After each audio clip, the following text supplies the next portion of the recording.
constante mudança, porque esse é o trabalho do Espírito Santo em nós. O Espírito Santo está nos aperfeiçoando e nos tornando semelhantes a Jesus. Se a gente não está ficando mais parecido com Jesus, à medida que os dias passam, nós não estamos vivendo a fé cristã, nós estamos vivendo a religiosidade.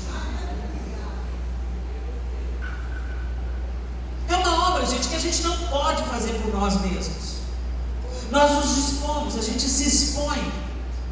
Eu saio da escuridão e eu me exponho à luz. Quando eu estou exposta à luz, eu sou capaz de enxergar a minha imundície.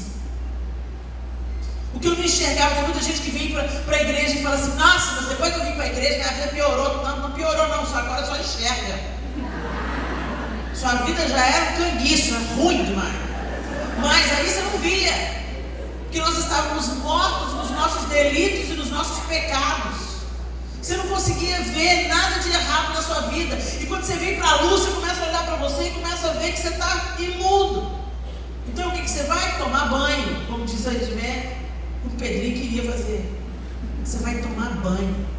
E a partir do momento que você tomou banho, você vai lavar os pés todos os dias, usando aquilo que Edmé falou mais cedo: santificação. Você não é mais controlado pelo seu desejo, você é controlado pelo Espírito. Você não vive segundo a carne, mas você caminha segundo o Espírito. E você se arrepende diante de Deus, você fala com Deus, você rasga o seu coração, você diz: Senhor, eu não quero mais permanecer dessa forma. O Espírito Santo de Deus me ajuda, me fortalece, me aperfeiçoa. O Senhor não vai anular a nossa personalidade. Ele nos deu a nossa personalidade com um propósito. Ele não tornou Pedro menos sanguíneo, nem tornou Paulo menos colérico, mas ele pegou o temperamento colérico de Paulo para anunciar o Evangelho aos gentios, para ter ousadia, para estar diante de homens grandes e homens pequenos, para ousadamente morrer pelo amor ao Evangelho.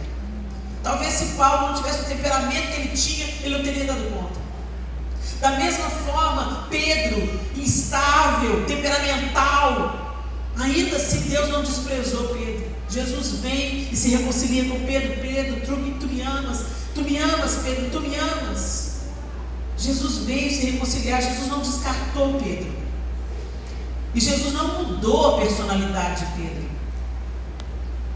mas Jesus revestiu a personalidade de Pedro com seu Espírito. E depois que eles receberam a revelação de um Jesus ressurreto, o poder do Espírito Santo para testemunhar, o covarde virou um homem ousado, anunciando o Evangelho.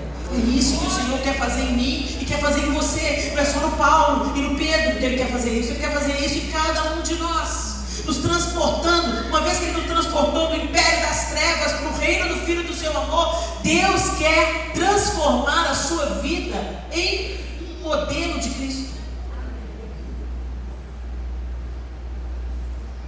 Será que você parece com Jesus? As pessoas reconhecem em você qualidades que elas reconhecem em Jesus? Ou será que a gente é só uma bicicleta entrando todo domingo numa garagem? É tão interessante, e é por isso que eu escolhi esse texto. Eu fui sugestionada por esse texto, porque pelas palavras, pela atitude, pelo olhar, Deus fez uma separação entre os 10 e os 2. Os 12 foram expostos à mesma realidade. Os 12 foram expostos ao mesmo problema, aos mesmos desafios, aos mesmos gigantes e aos mesmos deleites, aos mesmos frutos, à mesma terra. Mas 10 escolheram se ver como gafanhotos. 10 escolheram olhar para a sua própria incapacidade. 10 escolheram ser paralisados, e mais do que paralisados, eles começaram a murmurar. Eles se voltaram contra Moisés, contra Arão e contra o próprio Deus. E eles disseram pela boca deles: não seria melhor ter morrido no Egito ou nesse deserto? Eles selaram a sentença deles pela palavra. Ao mesmo tempo que os 10 selavam a sua sentença pela palavra, Josué e Caleb selaram a sua vitória, o seu passaporte para a terra e a sua herança para os seus filhos também pela palavra. Começa com Caleb falando: subamos, o Senhor vai nos dar a terra. E depois os dois falando: não sejam rebeldes, não tenham medo do povo da terra, porque nós os devoraremos como se fossem pão. Os dois devoraram mesmo. Deus usou Josué e Caleb na conquista da terra. Deus entregou herança para os dois na terra. Eles falaram: a proteção deles se foi, mas o Senhor está conosco. Eles declararam a sentença deles. Que tipo de sentença nós temos pronunciado? O que está saindo da nossa boca todos os dias? Gente, lá em Provérbios 18, 20 e 21 diz assim: do fruto da boca o coração se farta, do que produzem os lábios ele se satisfaz. A morte e a vida estão no poder da língua, quem bem a utiliza come do seu fruto.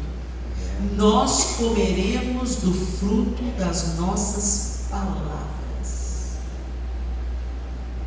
como Josué e Caleb comeram, como os outros 10 espias comeram. Eles foram destruídos. Os outros 10 foram destruídos instantaneamente, e toda a descendência deles entrou na terra, quem tinha 20 anos para baixo.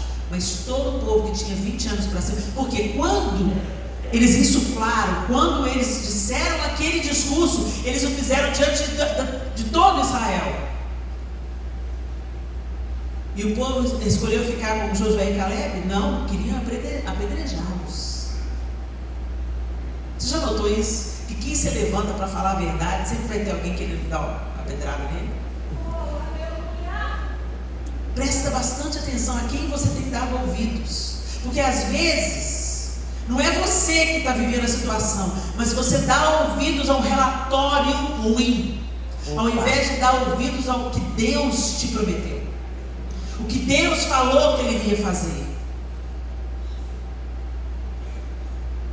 É tão interessante como a gente acha que Deus se move de acordo com a nossa vontade. Não, gente, Deus é soberano. Ele toma as decisões que Ele quer. E muitas vezes as decisões e as respostas de Deus não vão coincidir com aquilo que a gente esperava ouvir de Deus. Mas é aí que a nossa confiança tem que ser certa. É aí que a gente tem que se levantar como Josué e como Caleb e dizer: não, se o Senhor falou, está tudo bem. Se o Senhor falou, não são os gigantes da terra que vão ser empecilhos. Se o Senhor falou, a terra que eu vou dar a você, Ele vai dar. A gente já sabe o fim da história, mas a gente age como se a gente não soubesse.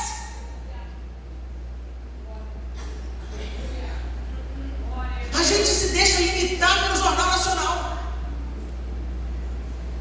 A gente olha no Instagram, vê um tanto de uma notícia: a economia é isso, o planeta é aquilo, vai ter uma outra pandemia, isso aqui assim, a OMS está dizendo isso, o governo disse aquilo, a vida, céus, azar, e agora? E agora? E agora que Jesus vem? E agora? E agora que a gente já sabe o fim da história, e é para lá que a gente está caminhando, como diz Edmeia, mas a gente não age como se já soubesse o fim da história. A gente age como esses 10 espias. E por isso a gente fica desesperado, desalentado, culpando Deus, responsabilizando Deus. Deus não ouviu. A igreja se uniu, a igreja orou, e Deus não ouviu. Tem um tanto de crente que saiu da igreja depois da eleição. Quem customizou Deus, quem não conhece Deus, customiza Deus. Eles contam uma história de Papai Noel na cabeça e pensam que Deus é o bonitinho, Ele vai te dar uma estrelinha e vai trazer presente no dia 25 de dezembro. Deus não é Papai Noel. Deus é o soberano, o Criador de todas as coisas. E Ele tem todo o controle nas suas mãos. Ele não está medindo forças com Satanás. Satanás é criatura, Deus é criador. Mas Ele precisa de nos tirar do fantástico mundo de Bob.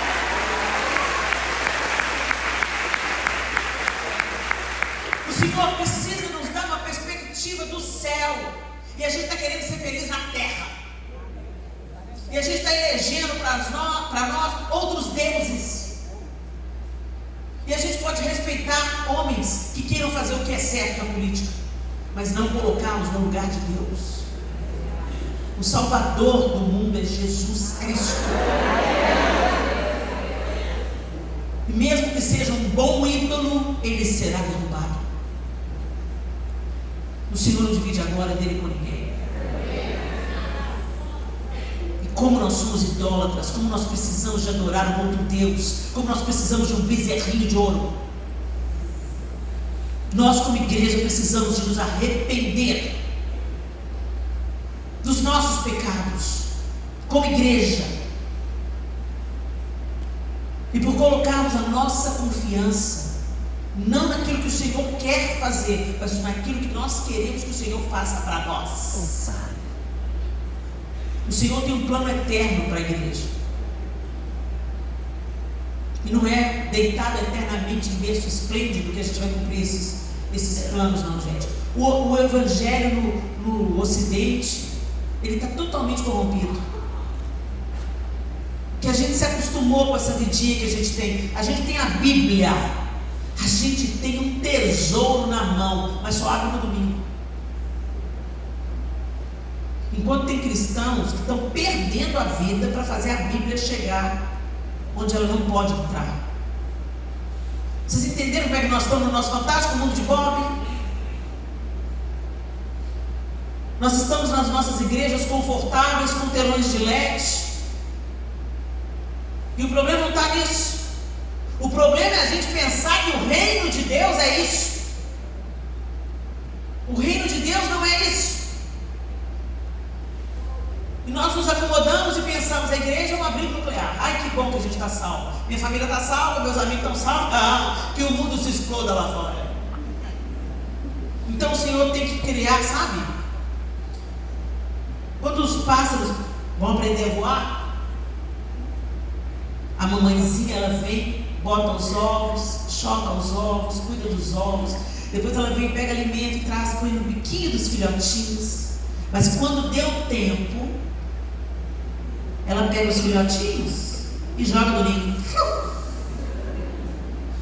E é aí que eles aprendem a voar. Deus está nos julgando para fora do ninho. Está incômodo, está ruim. Mas a promessa do Senhor não é para esse século corrompido, não é para esse mundo decadente. A promessa do Senhor é que Ele fará novas todas as coisas e haverá novos céus e nova terra. E que tem muita gente para ser resgatada. Na comodidade, nós não pensamos naqueles que estão se perdendo, nós pensamos só em nós. Por exemplo, tem alguém aqui nessa plateia que tem algum amigo ou parente preso em Brasília desde o dia 8 de janeiro? Tem alguém? Não. Então a gente nem lembra deles. Aí esses dias atrás eu fui numa igreja e os pais pediram para tirar uma foto comigo no final do culto. Eu não gosto de foto, gente, vocês já sabem. Mas a igreja tinha pouca gente, era possível a gente fazer aquela foto. E aí eu falei, não, tudo bem, senta aqui do meu lado e vamos tirar foto. Sentou o pai de um lado, a mãe de outro, e veio uma moça, uma jovem, ficou em pé atrás de mim, tirou a foto com toda a família. É sua filha? E eu vi aquela menina com um olhar distante, abatida, 19 anos. E ela sentou atrás de mim e falou assim, pastora, você estava pregando sobre Deus ser soberano. E as lágrimas começaram a correr. Eu virei a minha cadeira para ela, disse, Deus é soberano. E ela falou assim, eu queria muito entrar para as Forças Armadas, Eu estava me preparando para isso. Eu estava me preparando para entrar na Marinha. Mas eu estou decepcionada com as Forças Armadas. E eu falei assim: você acha que foi um sonho que Deus colocou no seu coração? Eu creio que sim. Eu disse: não. Então atravesse a decepção e entre nas Forças Armadas para ser luz lá dentro. E ela começou a tremer, os lábios tremerem assim. Ela falou assim: mas é muito difícil, pastor. E aí a mãe, ouvindo o nosso assunto, pôs a mão na minha perna e falou assim: talvez você não esteja entendendo, mas é porque tem amigos nossos que estão presos em Brasília. Ela estava em Brasília no dia 8. Ela sabe o que aconteceu de fato. E ela sabe que eles são inocentes e que eles estão presos sem julgamento, sem culpa, sem clemência. O grupo que foi preso estava junto com ela.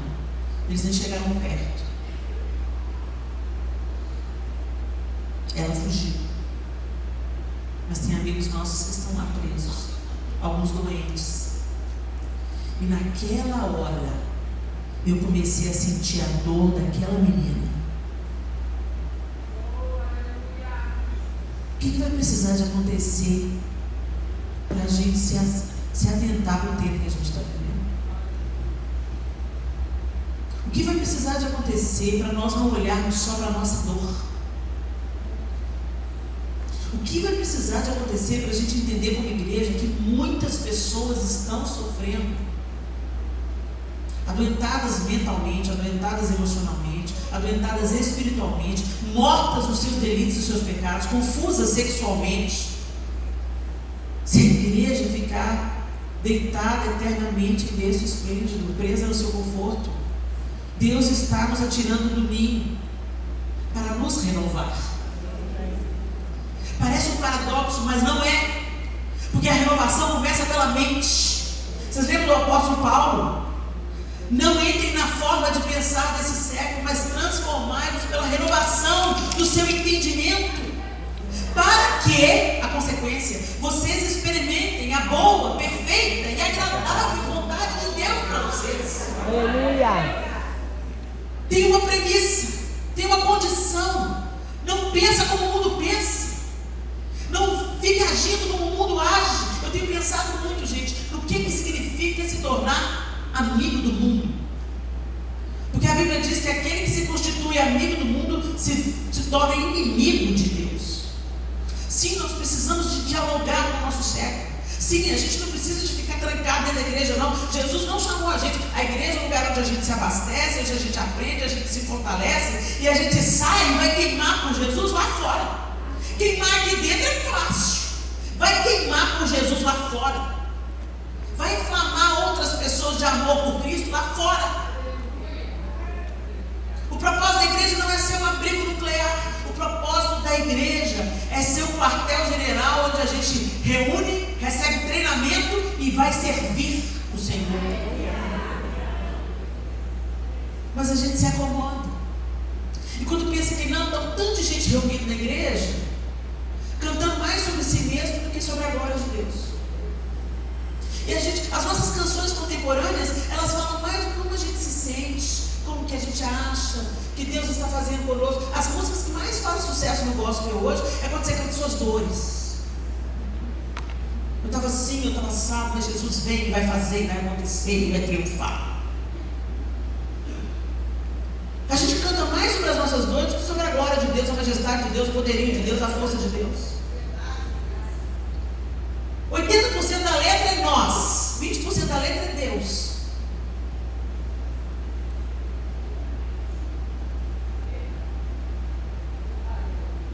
Isso é um reflexo de como a gente está encarando a vida cristã, principalmente no mundo ocidental.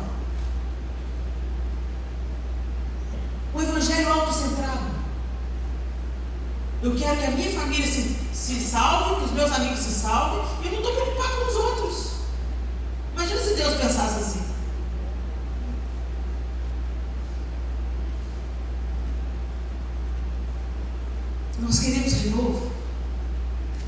Então a primeira coisa que tem que ser renovada em nós é a maneira de a gente ver as coisas. E a gente começar a enxergar as coisas sob o prisma de Deus, exatamente como Josué e Caleb fizeram. Eles não olharam para os gigantes na terra. Eles não se preocuparam se eles eram um exército numeroso. Eles não se preocuparam se eles eram indestrutíveis. Eles não se preocuparam se eles eram pequenos em número. Eles não se preocuparam com as circunstâncias, porque eles sabiam que Deus ia diante deles. Que o mesmo Deus que havia aberto o mar é o Deus que falou: eu vou dar para vocês a terra. E se Deus falou, está falado. Mas Deus fala com a gente: eis que estou convosco todos os dias até a consumação do século. Aí perde uma eleição, oh, Deus nos abandonou. Perde o emprego, ai, meu mundo caiu.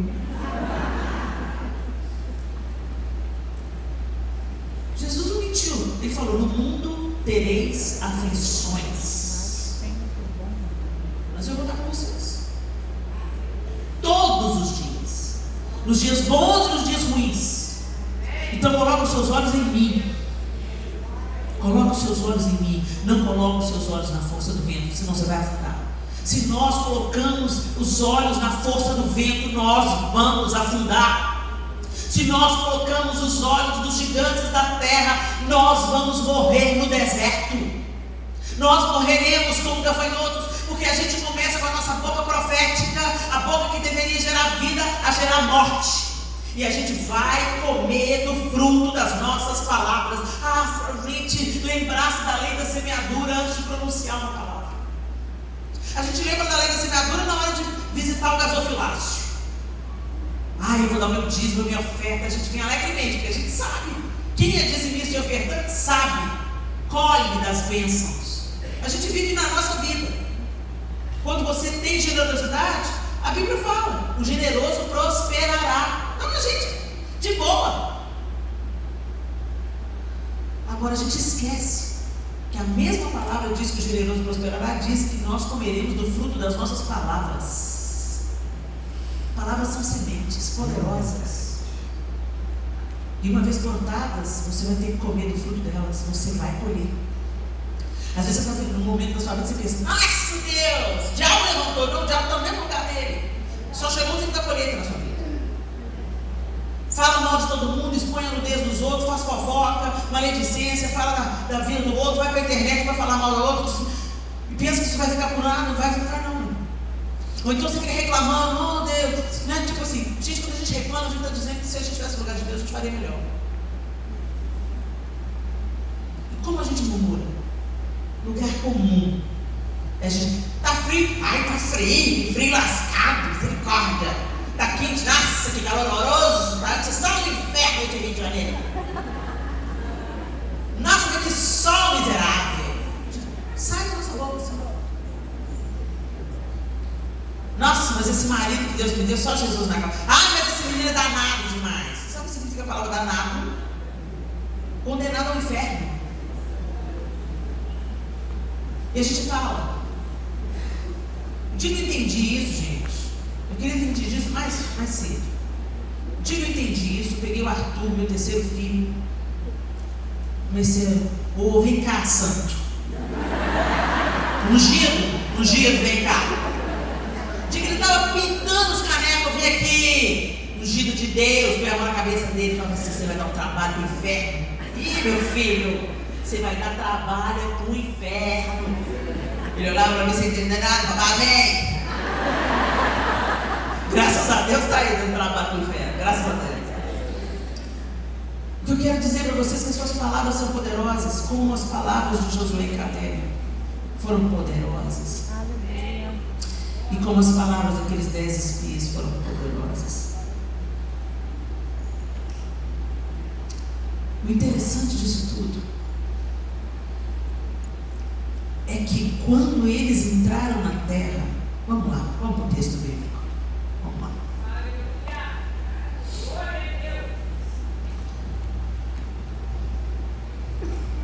No texto de Josué 14, de 6 a 13, diz assim: Josué 14, 6 a 13.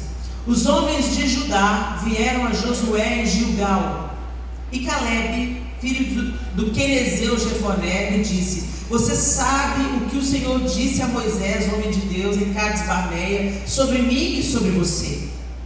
Eu tinha 40 anos quando Moisés, servo do Senhor, enviou-me de Cades Barneia para espionar a terra. Eu lhe dei um relatório digno de confiança, mas os meus irmãos israelitas que foram comigo fizeram o povo desanimar-se de medo. Eu, porém, fui inteiramente fiel ao Senhor, meu Deus. Por isso, naquele dia Moisés me jurou: certamente a terra em que você pisou será uma herança perpétua para você e para os seus descendentes, porquanto você foi inteiramente fiel ao Senhor, o meu Deus. Pois bem, o Senhor manteve-me vivo como prometeu. E foi há 45 anos que ele disse isso a Moisés, quando Israel caminhava pelo deserto. Por isso, aqui estou hoje, com 85 anos de idade. Ainda estou tão forte como no dia em que Moisés me enviou. Tenho agora tanto vigor para ir à guerra como tinha naquela época. Dê-me, pois, a região montanhosa que naquela ocasião o Senhor me prometeu. Na época você ficou sabendo que os Enaquins lá viviam com suas cidades grandes e fortificadas. Mas se o Senhor estiver comigo, eu os expulsarei de lá, como ele prometeu. Então Josué abençoou Caleb, filho de Jefoné, e lhe deu Hebrom por herança. Olha isso. 85 anos e o vigor não se foi. Renovo a gente tem em Deus. Só no Senhor nós temos renovo.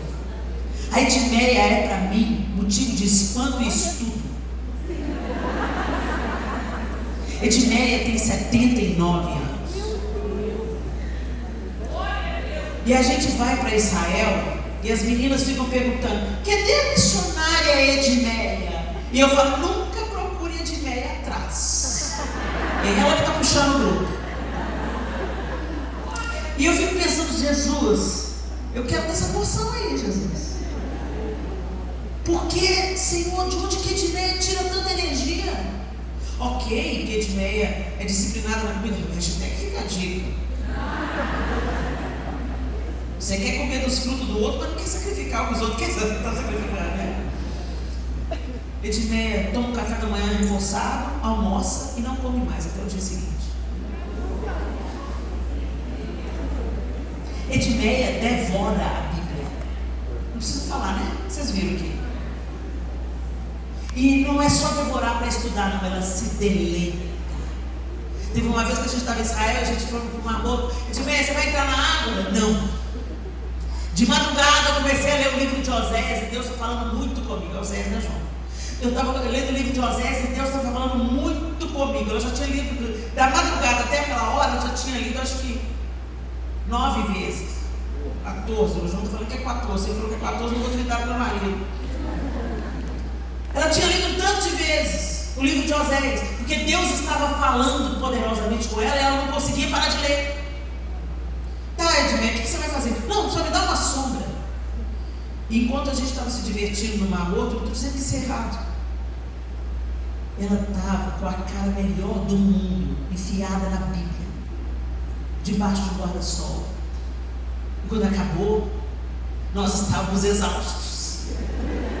E ela estava renovada. Pegou? Ela sabe onde é a fonte. E ela se abastece na fonte.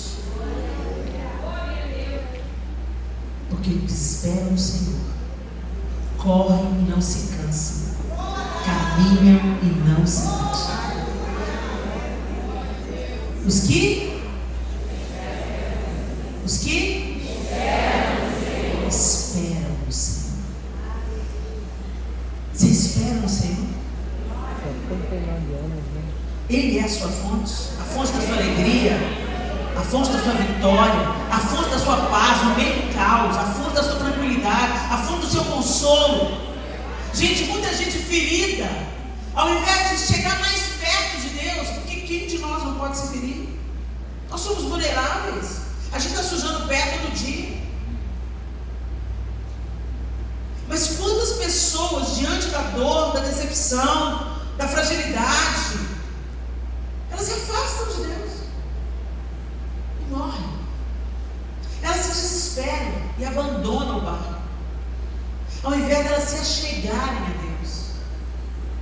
Josué e Caleb esperavam no Senhor.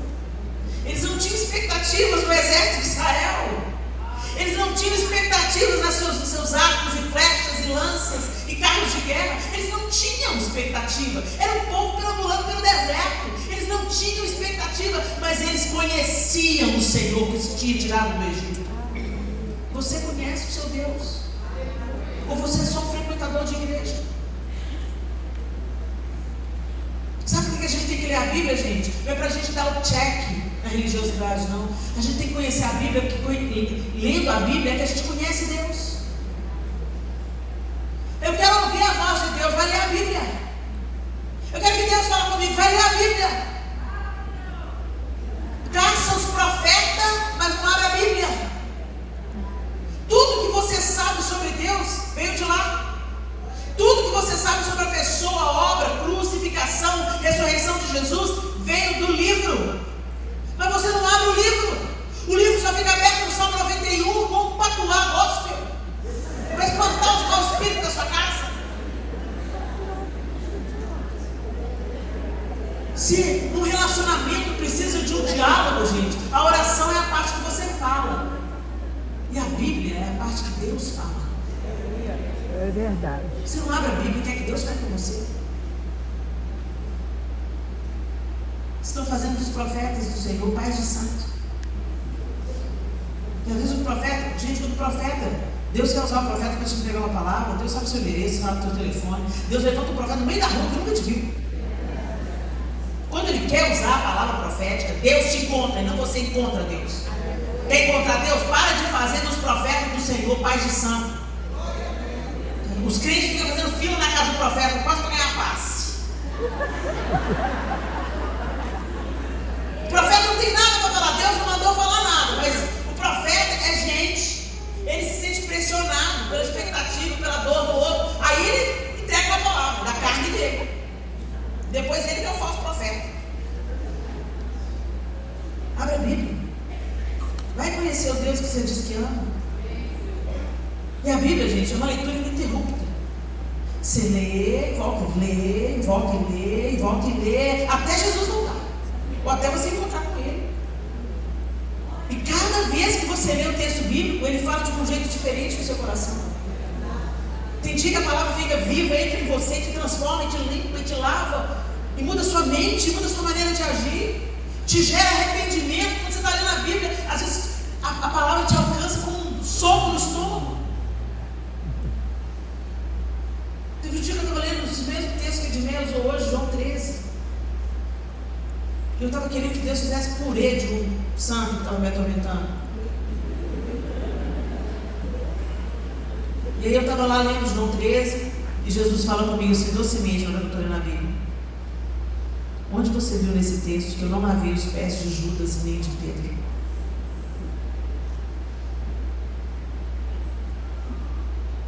Pedro estava prestes a me negar, Judas prestes a me trair, mas eu lavei o pé de 12.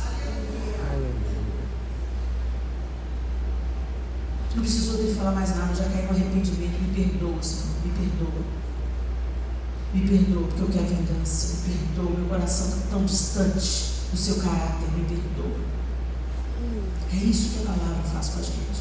Por isso que quando você começa a ler a Bíblia, te dá aquele sono do inferno. Porque você maratona Netflix, mas na hora de ler a Bíblia, sono da, né? A Bíblia, a palavra confusa, você consegue entender a Bíblia? Compra uma NVT, uma NVI. Agora, com esse tanto de versão com linguagem atualizada, nós somos indesculpáveis. Baixa no seu tablet. Tem gente que demoniza o meu tablet. Você não usa a Bíblia de papel, não, minha irmã. Se eu uso a Bíblia de papel, eu uso a Bíblia de tudo quanto é jeito. Eu quero a Bíblia. E aí, mas só que ali, se eu quiser mudar, eu tenho 10 traduções da Bíblia diferentes no último grupo, tá? Então vamos usar esse recurso, tá, irmã? Me perdoa. Mas seja no tablet, seja no papel, faz alguma coisa, lê a Bíblia. Vai se aproximar de Deus. Vai conhecer a Deus, porque renovo nós só encontramos nele. Aleluia. Água viva só vem dele para nós. Ele disse para aquela mulher à beira do poço que beber dessa água tornará a ter sede. Mas quem beber da água que eu lhe der, nunca mais terá sede. E eu serei nele uma fonte a jorrar para a vida eterna. O Senhor não apenas desfaz a sua sede, mas Ele planta uma fonte a jorrar dentro de você. Está precisando de renovo? Volte-se para o Senhor. Coloque os seus olhos no Senhor. Coloque a sua esperança no Senhor. Espere confiantemente no Senhor. Mesmo quando as circunstâncias disserem não. Mesmo quando as circunstâncias disserem tem gigantes. Mesmo quando as circunstâncias disserem o vento está muito forte. Mesmo quando as circunstâncias disserem o povo é muito numeroso, o exército é muito grande, as cidades são fortificadas. Não interessa se o Deus de toda a terra disse vai. Se o Deus de toda a terra fala, eu te fortaleço, e eu te ajudo, e eu te sustento com a minha destra fiel, confia. Se o Deus de toda a terra falou, eis que estou convosco todos os dias até a consumação dos séculos, confia. Pare de viver a superficialidade da religião, porque a religião vai te manter de pé no dia mal.